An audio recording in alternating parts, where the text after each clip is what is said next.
career in the entertainment industry has enabled me to work with a diverse range of talent. Through my years of experience, I've recognized two essential aspects.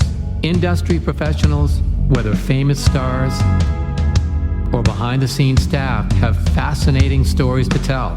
Secondly, audiences are eager to listen to these stories, which offer a glimpse into their lives and the evolution of their life stories. This podcast aims to share these narratives, providing information on how they evolved into their chosen career.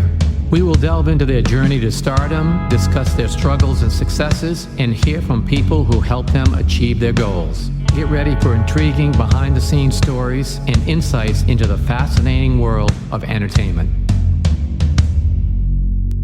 Hi, I'm Tony Mantor. Welcome to Almost Live Nashville. Joining us today is Jennifer Jones. Jennifer made history as the first African-American Radio City Music Hall Rockette, breaking racial barriers and paving the way for future generations of dancers. She made her national debut during the Super Bowl 22 halftime show, marking a transformative moment in her career and the legacy of the Rockettes. She has become an award-winning performer, author, and advocate, celebrated for her pioneering achievements and powerful storytelling. She's also the creator of the Dancing Gen Doll, promoting representation and diversity for children everywhere. She is also a colorectal cancer survivor and passionate advocate for awareness and early detection, using her voice to inspire hope and resilience. Most recently, she has been officially inducted into the Joint is Jumping exhibit at the Hollywood Museum, a tribute to Black artists, performers, writers, and sports figures, opening February 19th. She now stands among legends including Whitney Houston, Lena Horne, Denzel Washington, Ella Fitzgerald, Oprah Winfrey, Diana Ross, Whoopi Goldberg, Muhammad Ali, and many more. She has a tremendous story to tell us, so before we dive into our episode, we'll be back with an uninterrupted show right after a word from our sponsors. Thanks for joining us today. Oh, thank you for having me. Oh, the pleasure's all mine. I really enjoy what you do, and I'm looking forward to this conversation. Thank you. Thank you very much. Thank you. You were the first African American to join the Rockettes. Can you give us a glimpse of what that was like? What were your emotions when you first stepped on stage and performed with them? Oh, being the first African-American Rockette was simply amazing. Ever since I was a little girl, I wanted to dance on a grand stage, have the lights, the lashes, the lipstick, the lights, everything. And I really got a chance to do that on the landmark stage of Radio City Music Hall. And not only did I get to live out my childhood dream of dancing, but I got to open the doors for other Black dancers to call themselves Radio City Music Hall Rockettes. Did you realize that you were not only chasing your dreams, but in fact changing history? I had no idea who the Rockettes were when I auditioned for the Radio City Music Hall Rockettes. I did not even know who they were. Growing up, my parents were avid Broadway goers. They went to see all the latest and greatest Broadway shows, Ben Vereen and Pippin, Jesus Christ Superstar, Hair. And when The Wiz came to Broadway, and it was kid-friendly, and that was with Stephanie Mills and Mabel King, Andre DeShields, all the great. They took me and my sister to see it 5 times. And each time it was more solidified in me that this is what I want to do with my life. And then after the show, each time we would wait at the backstage door, wait for autographs. And I remember driving home through the Lincoln Tunnel thinking, I want to do what they do on that stage, walk out of a backstage door, and that is what I'm supposed to do with my life. So when I auditioned for the Rockettes, I didn't know who they were. A friend of mine encouraged me to go. She saw the audition in a trades paper. She said, Jennifer, you'd make a great Rockette. You should really go to this audition. Then, I don't know. But being very green and new in the business, I was very nervous and intimidated at auditions. So I went to the audition to get over that nervousness and get ready for my big Broadway break. Can you tell us what some of the challenges were that you faced? being the first Black woman on the line, with change coming in an institution like that, they were founded in 1925. So after a good 60 years having a Black woman on the line, there was resistance to that, not only with ladies on the line, but also with people in management. There were also ladies on the line who were ready for, the line to be integrated and thought it was time, especially in 1987 under the backdrop of New York City. You would have thought that there would be a Black woman on the line. So I really leaned into the ladies that were kind and wanted me to be the best Rockette possible and helped me learn the Rockette terminology, the Rockette language, the moves, the high kicks. And that's what I did. What year was it that you joined? I was hired in 1987, and my debut performance was the 1988 Super Bowl halftime show, Super Bowl 22. Wow. So the Rockettes just celebrated 100 years. What does that mean to you, knowing that you played such a role in reshaping that iconic name into what it has grown into today? It feels quite amazing looking back on my journey and knowing that my presence and dancing at Radio City Music Hall really changed a lot of ways that the families come see the show now, and a lot of ways that changed the dance industry to be more diverse and integrated. It's just kind of the cherry on top for a little girl to just want to dance on a great stage and actually change history. Now, was you originally from New York when you first started dancing in this? I'm a Jersey girl, born and raised. Well, that's close enough, so that's okay. I just heard that you are a part of Hollywood's This Joint is Jumping. Yes. Now, how does that feel? Not only is it honoring Black entertainers, as well as sports figures, your name's in there with Ella Fitzgerald, Muhammad Ali, Richard Pryor. That's big names. That has to be overwhelming. That really hasn't sunk in yet. That just came across my desk within the past week. And I am so elated to be a part of all of those entertainers and sports figures. And it's still kind of like resonating in my body. And I feel blessed and honored. Yeah, that's great. Now, what do you hope that the visitors, as well as the younger people, what do you think that they will take away seeing your story and you being represented in this great exhibit? Well, my hope is to have children and adults look at possibilities and never live a life of regret or I wish I could have, or I wonder what if I did this. When I was going after my dream, I did not want to live in that reality. And I really went for it. And it came out so much better than I could have even imagined. And I think that's possible for everyone, as long as you follow your inner instinct, your passion in life, and don't give up. Now, I understand you have written a children's book entitled On the Line. Yes. Can you give us a little insight on what you hope children take away from reading your book, On the Line?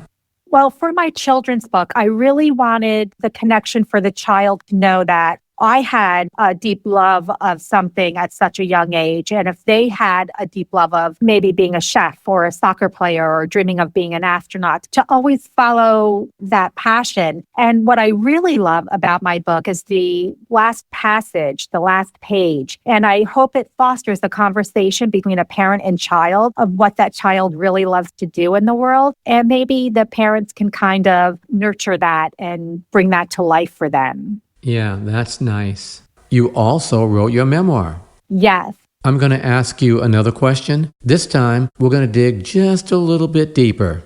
What was it like telling your full story and turning your life into a book for everyone to see? Very vulnerable. I felt very open. I was very nervous, to be quite honest, to put everything out there. I went into the ins and out of my Rockette legacy and some of the challenges that I did face, but all of the triumphs that I loved about it. I also delved into my divorce and raising my 2 young children. And that was very therapeutic and cathartic all at the same time. And I also talk about my battle with cancer that I went through, and knowing that there are challenges that come with life, but those are also a learning experience and a growth experience, a character building experience, and the ability to have resilience. Yeah, absolutely. Now, if someone picks up your book, they just read one chapter.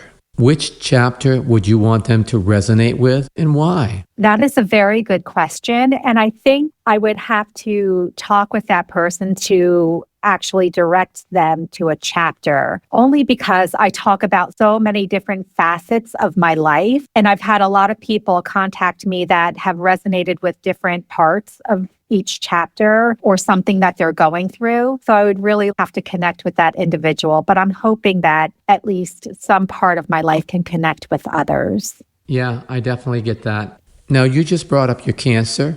You're very open about it. You push for cancer awareness. Did you find that your Rockette discipline gave you a mindset that helped you get through the struggle? Absolutely. At the age of 50, I was diagnosed with stage 3 colorectal cancer, which came as a complete surprise, as a routine colonoscopy at the age of 50 is supposed to be done at that age. I was ashamed and I was embarrassed, and I did not tell my family for a month. After being vegetarian for 25 years at the time, exercising every day, I found that my Rockette experience really helped me with the discipline of taking my chemotherapy treatment, being regimented, and in the midst of the challenge of it, the determination to get through whatever I needed to get through to get my health back in order. The important question, how are you now? In 2019, I was deemed cancer-free. Oh, nice. Thank you. What would you like to tell listeners?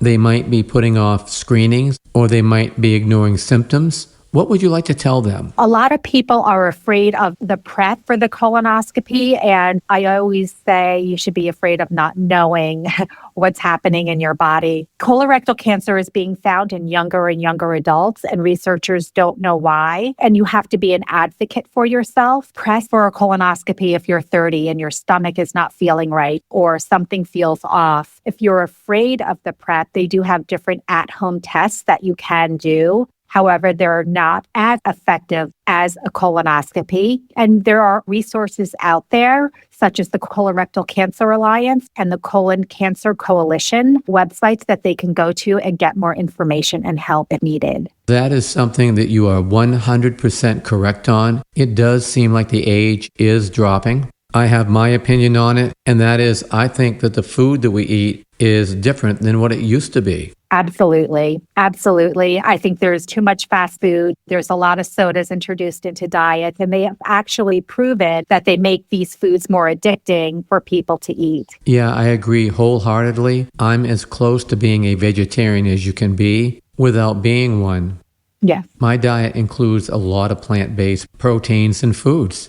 I believe you have to be very aware of what you're eating and what you're putting in your body because it affects everything. Absolutely. Everything in moderation. If you can eat on the healthier spectrum, of course, we all love the holidays. Splurge a little bit, treat yourself, but for the long game, health is your wealth. Yes, exactly. Now, you created the Dancing Jen doll. Yes. Can you give us a little information about that? Yes, my Dancing Jen doll, I created her because I wanted something tangible that the kids could hold on to along with my children's book, knowing that thoughts become things. Dream big, go after what you want in life. So I created Dancing Jen, and she's available on Walmart Marketplace. And she's just something that the kids can hold on to and remember to never give up. Yeah, absolutely. Now, you've inspired a lot of people. Dancers, readers, cancer survivors. If a young performer was to come up to you today, what advice would you give to them?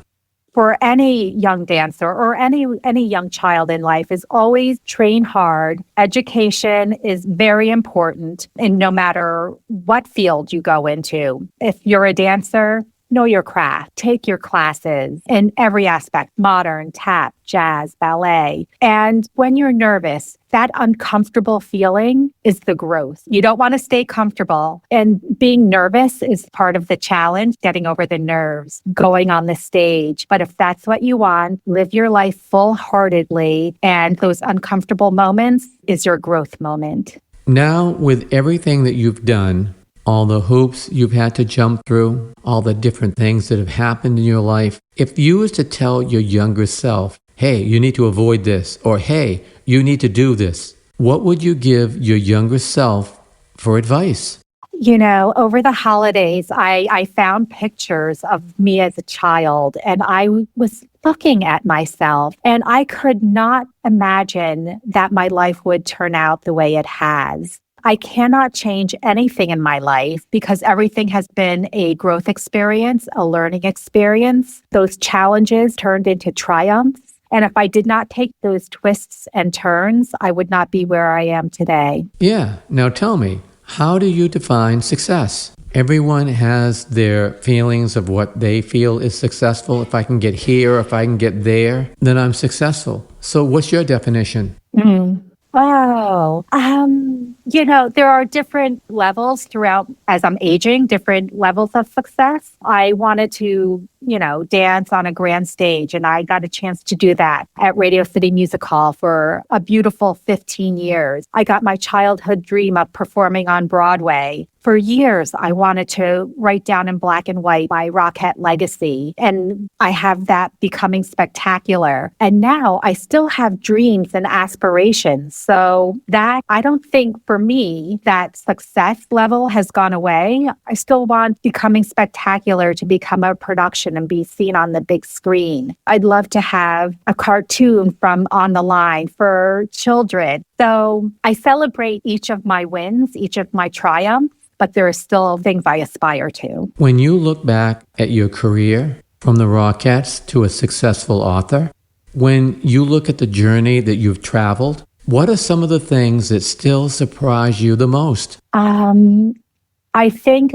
me not knowing the Rockette history and going to the audition and standing on the audition line, not seeing another Black woman and thinking, they're never going to hire me. I need to go take my favorite jazz class. And my inner voice pushing me back to stay on that Rockette line. I think that is the most surprising thing because that really allowed me to listen to my inner instinct and my gut feeling. And if I did not stay on that audition line, I never would have made it to the Rockette line. So I encourage everyone to listen to that gut voice that they have because it'll never steer you wrong. What's on the horizon?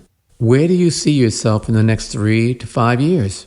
Oh, my thoughts where I would love to be, I would love to have a production up and going of Becoming Spectacular, putting that on a big screen or having a series on a streaming channel. I do have an idea for writing a middle grade or a young adult book. So I would like to see maybe that out in some schools. And I love to act. So maybe I'll be on TV acting somewhere. That would be great. What are you currently doing? Well, I'm enjoying talking with you in this journey that I'm on. I'm going out to The Joint is Jumpin', the Hollywood Museum, February 19th for the opening. And I am working on that young adult middle grade book and still hoping to get a production company interested in Becoming Spectacular. Okay, so tell me, what is the word you would use to describe your journey so far?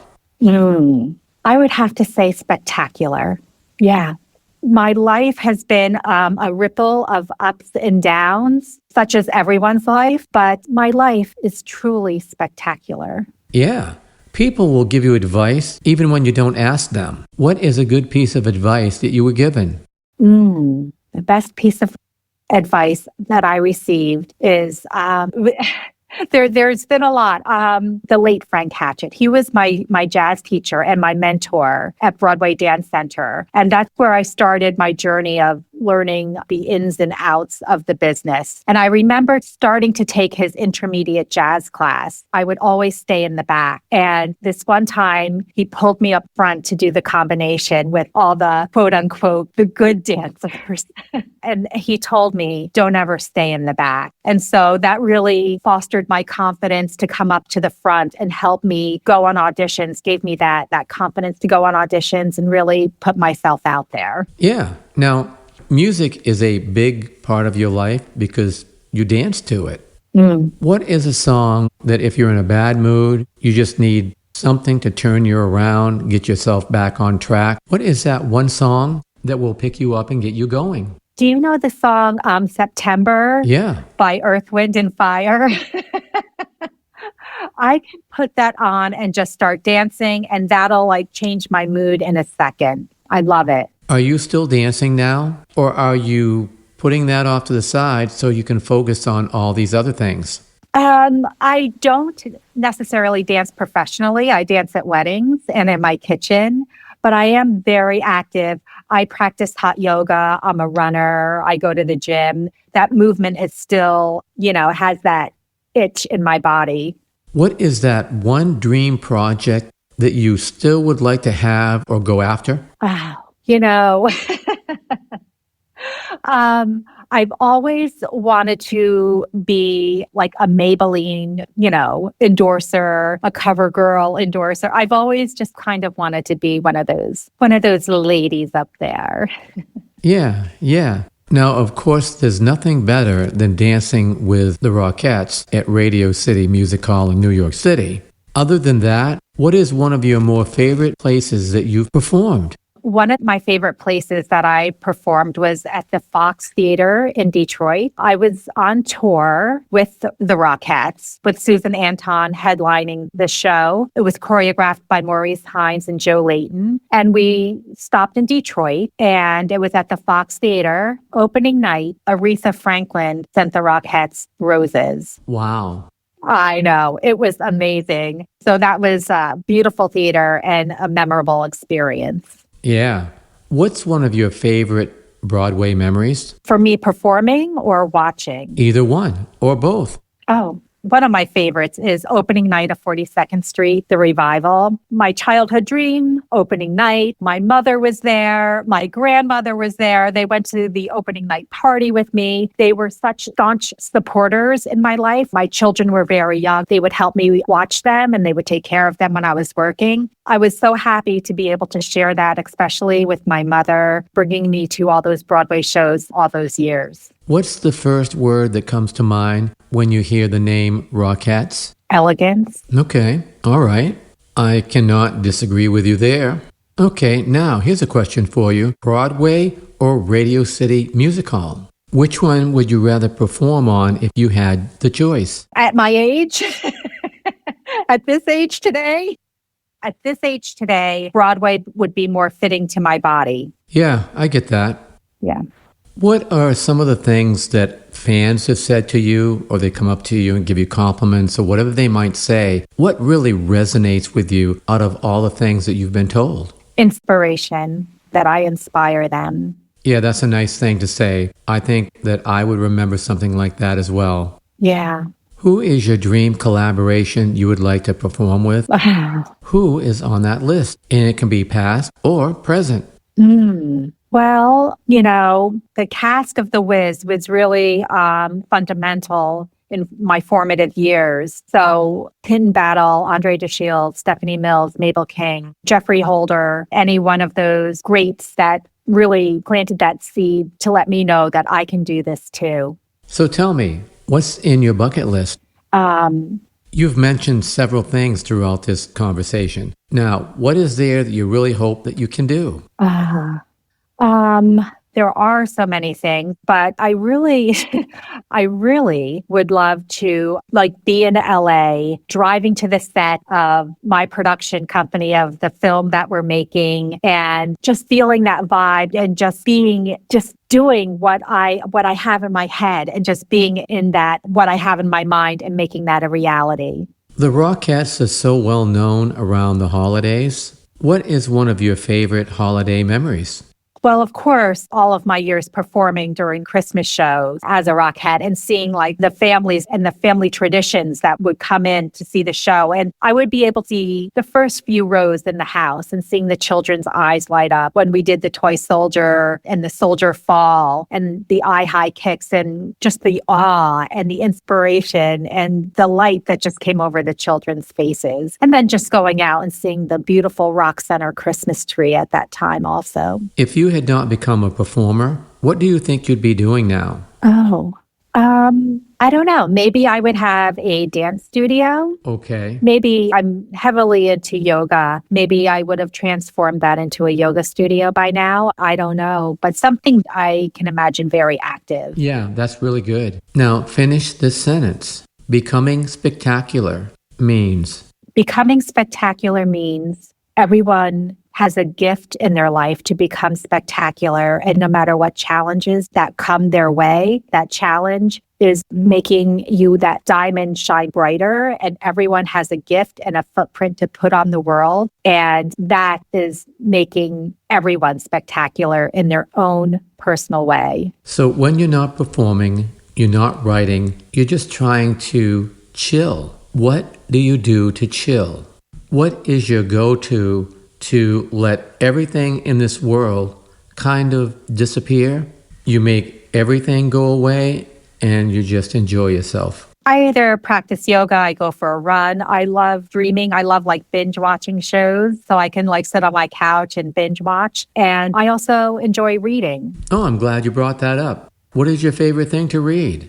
Right now, I'm reading Inner Excellence by Jim Murphy. I love training your mind and outcomes, and that's just something that I love to do. And he's a great teacher and a great writer. I encourage everyone to read it. Okay, now to finish this off, from time to time, I ask rapid fire questions. Okay. No right or wrong answers. This is just for fun. So, morning person or night owl? Morning. Okay. Favorite city to visit? Ooh, Nashville was fun. Yeah, I like Nashville, considering I'm here. Okay, sweet or savory snacks? Savory. Favorite movie? Ooh, West Side Story. Okay. Phone calls or texting? That depends, but I'll take a phone call. Okay, beach or the mountains? Beach. Favorite way to celebrate a win? Going out to dinner with a glass of wine. Okay, this has been great. Now, here's the last one. What makes you smile? What makes you laugh? My husband. Okay, all right. Well, this has been great. Is there anything that I've missed that you feel is important that you tell the listeners? No, I think you pretty much got around to everything. Okay, good. One last thing. How do people find you and follow you? People can find me on my website, www.rockettejen, or they can follow me on Instagram, Rockette_Jen, or on X and Facebook, Rockette Jen. Well, this has been awesome. Great information, great conversation. I've truly enjoyed this. Thanks for joining us today. Oh, thank you so much. Thank you for having me on your show. I really enjoyed speaking with you. Oh, it's been my pleasure. Thanks again.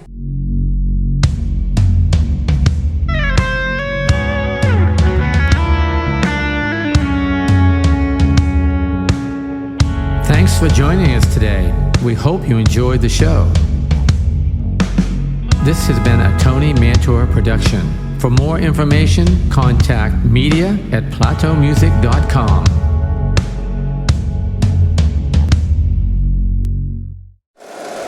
If you like the show, please take a moment to rate, review, and subscribe. It really does help the show to grow. Thank you for listening.